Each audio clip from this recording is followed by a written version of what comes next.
शं वरुणः शन्नो भवत्वर्यमा शन्न इन्द्रो बृहस्पतिः शन्नो विष्णुरुक्रमः ॐ शान्ति शान्ति शान्तिः।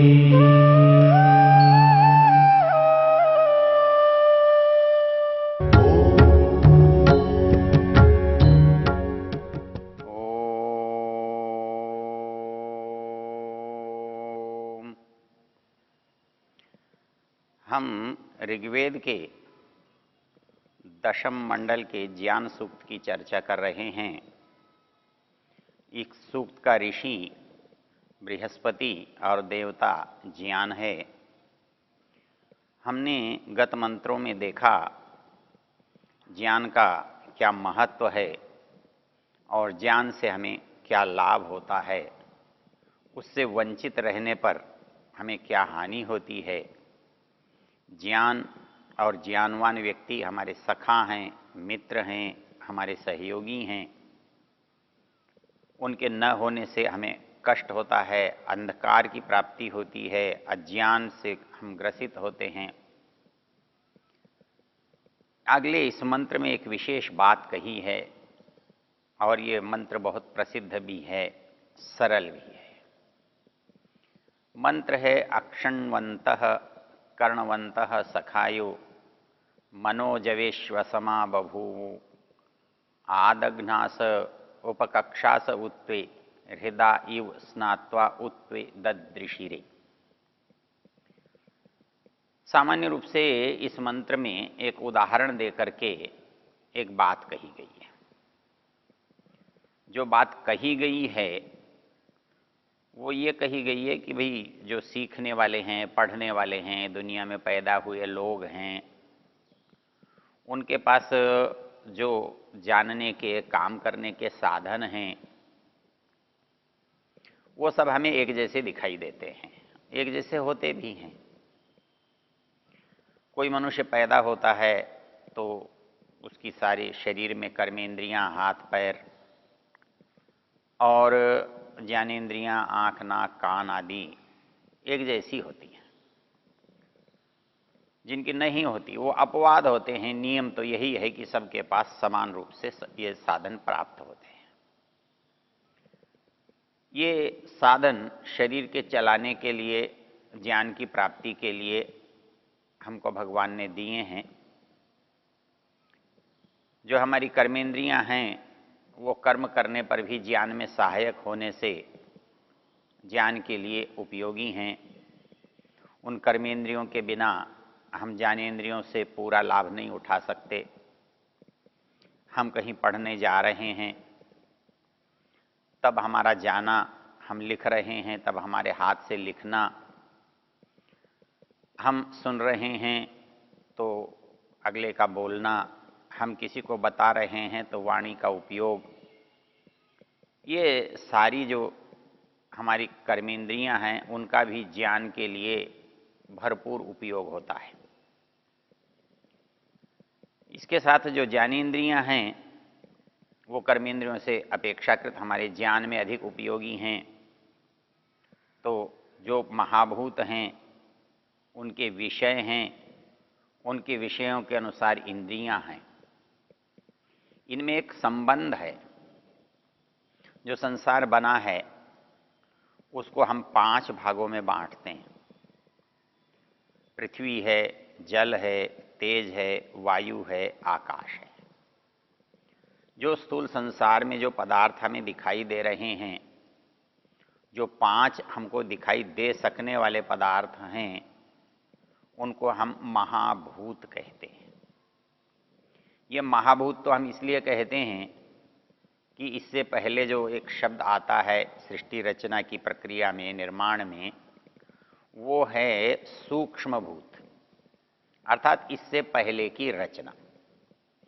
उससे पहले क्या था या उससे पहले क्या था वो इस समय हमारे विचार का विषय नहीं है, किंतु जो चीज़ हमारे सामने उपस्थित है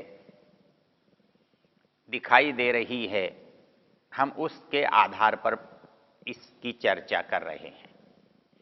तो हमें संसार में जो 5 पदार्थ हैं वो पृथक पृथक दिखाई देते हैं, और यदि जो कुछ संसार में मिला हमको दिखाई देता है तो इन 5 पदार्थों के मिलने से ही बना हुआ है। इसलिए हमको जो ज्ञान भी होना है तो इन 5 का ही होना है। तो हमको परमेश्वर ने एक व्यवस्था दी। व्यवस्था क्या दी? भाई दुनिया में जितनी चीजें हैं सारी आपको देखनी है, सबको आपको जानना है। तो वो सबको आप कैसे जानेंगे? या तो एक तरीका होता कि एक से ही हम सबको जान लेते,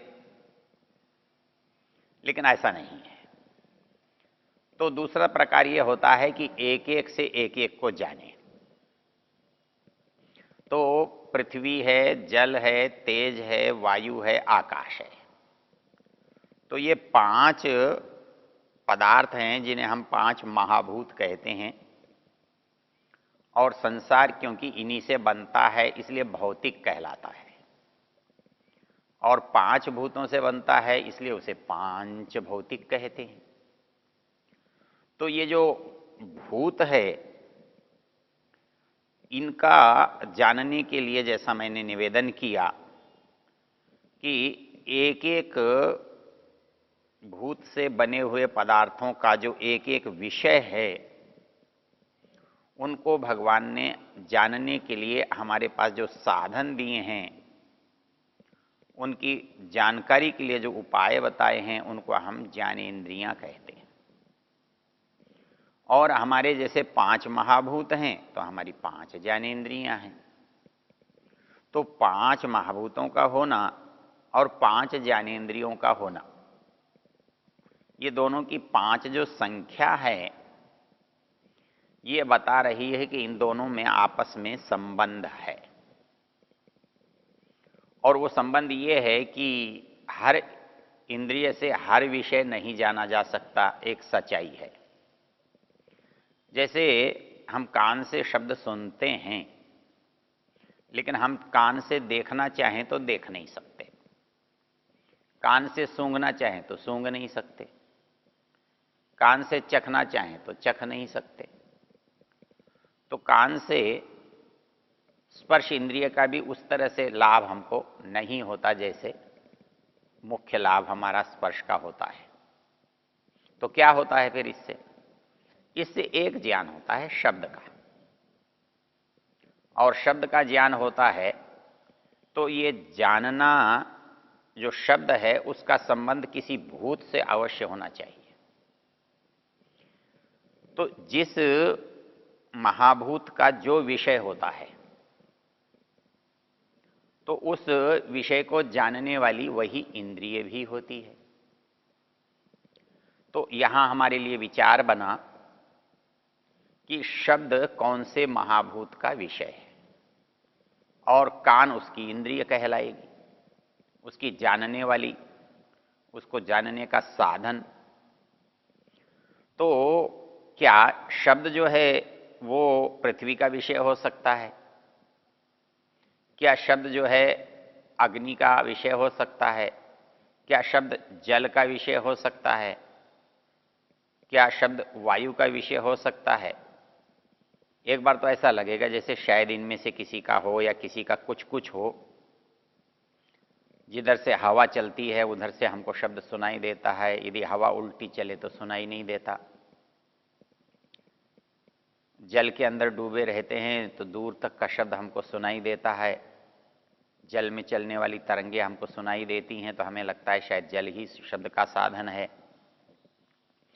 किंतु जब हम निर्णय करते हैं तो मूल रूप में शब्द जो है आकाश का भाग है, आकाश का गुण है, और आकाश के गुण से ही आकाश में शब्द की गति है।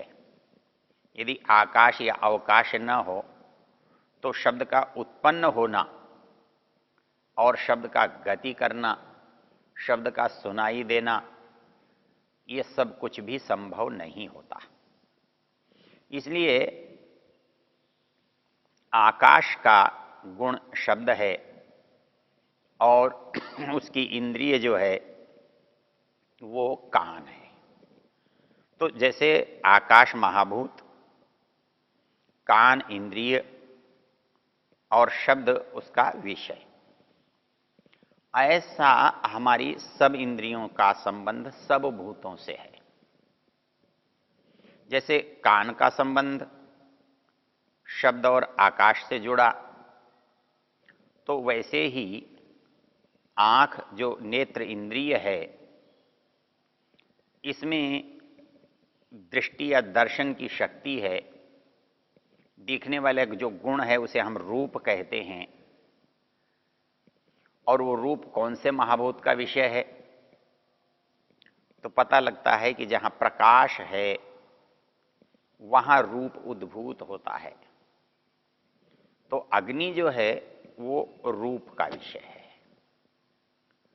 रूप अग्नि से ही प्रकट होता है, और इसलिए अग्नि से बनी हुई जो इंद्रिय है, जिसे हम आंख कहते हैं, नेत्र कहते हैं, चक्षु कहते हैं, वो उससे उसका संबंध है, वो उससे जाना जाता है। तो जैसे आकाश उसका गुण है शब्द, और उसको जानने वाली इंद्रिय है श्रोत्र या कान, वैसे ही एक महाभूत है अग्नि, उसका गुण है रूप, और उसको जानने का साधन या इंद्रिय है हमारे पास आंख या नेत्र। वास्तव में त्वचा, आंख, नाक, कान भी अपने आप में इंद्रिय नहीं है। इंद्रिय तो एक सामर्थ्य का नाम है जो इस साधन से प्रकट होती है। तो इंद्रिय जो सामर्थ्य है, तो रूप का जो सामर्थ्य है वो आंखों से प्रकट होता है, शब्द का जो सामर्थ्य है वो कान से, और जो हमारा स्पर्श का जो सामर्थ्य है उसकी प्रतीति हमें त्वचा से होती है।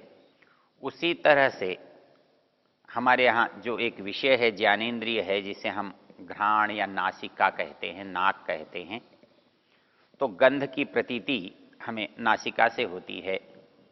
और शास्त्रकार जैसे आकाश का शब्द से, स्पर्श का त्वचा से, और उसी तरह से रूप का अग्नि से, और हमारे पास जो गंध बचा वो किससे आता है? उसके पृथ्वी का गुण माना गया है। अर्थात पृथ्वी के अंदर एक गुण है और उससे पृथ्वी की पहचान होती है, उससे हम जानते हैं। तो जल से रस की होती है, तो हमारे अंदर रस का जो भाव है वो जिह्वा में है, और जिह्वा में जो अनुभूति होती है वो तब तक नहीं होती है जब तक रसीली नहीं होती है।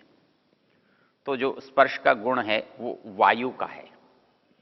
तो क्रमशः इसको आप देख सकते हैं कि जो आकाश है उसका शब्द गुण है और श्रोत्र इंद्रिय है, जो अग्नि है उसका रूप गुण है और नेत्र इंद्रिय है, जल है उसका रस गुण है और जिह्वा इंद्रिय है, और वायु उसका स्पर्श गुण है और त्वचा उसकी इंद्रिय है, पृथ्वी गंध गुण है और उसकी ग्राहक हमारी नाक है।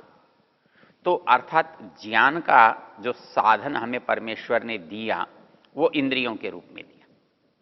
उन इंद्रियों के द्वारा हम इसको जानते और समझते हैं। अब प्रश्न यहाँ इस मंत्र में ये भूमिका इसलिए बनाई कि मंत्र में ज्ञान के दो साधन गिनाए हैं।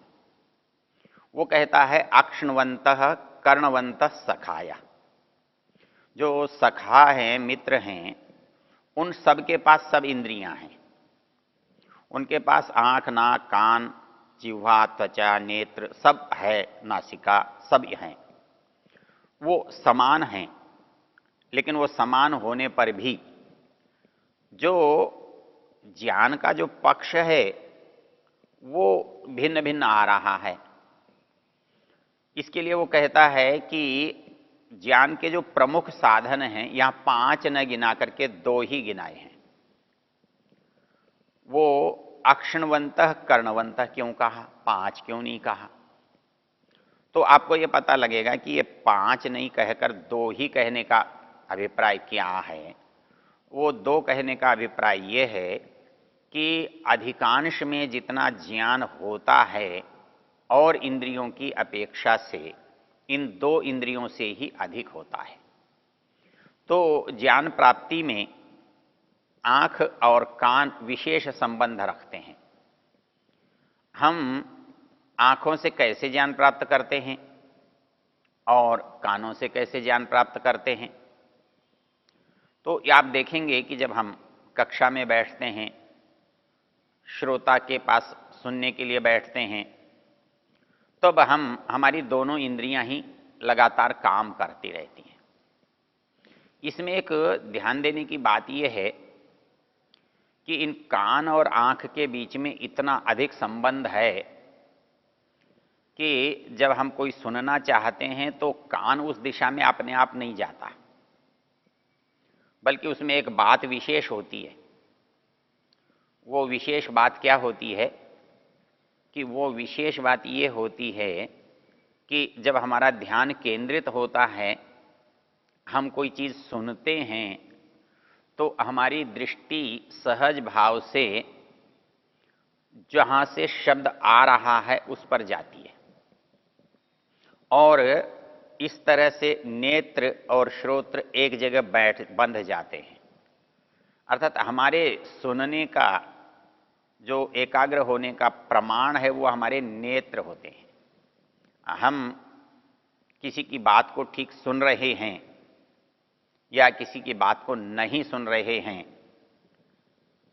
इसका प्रमाण हमारी आंख हो जाती है। जब विद्यार्थी अध्यापक की बात को सुनता हुआ होता है तो उसके नेत्र भी अध्यापक पर होते हैं, उसकी दृष्टि अध्यापक के चेहरे पर होती है। और जब वो अन्यमनस्क होता है, उसका ध्यान बंटा हुआ होता है, तब वो उसकी दृष्टि जो है वो अध्यापक पर नहीं होती है।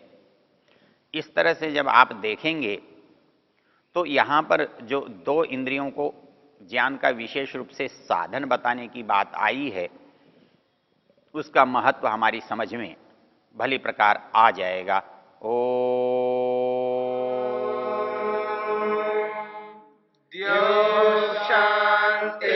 शांतिरंतरिक्षं शांति पृथिवी शांतिरापः शांतिरोषधयः शांतिः वनस्पतयः शांतिर्विश्वे देवा शांतिर्ब्रह्म शांति सर्वं शांति शांतिरेव शांति श्यामा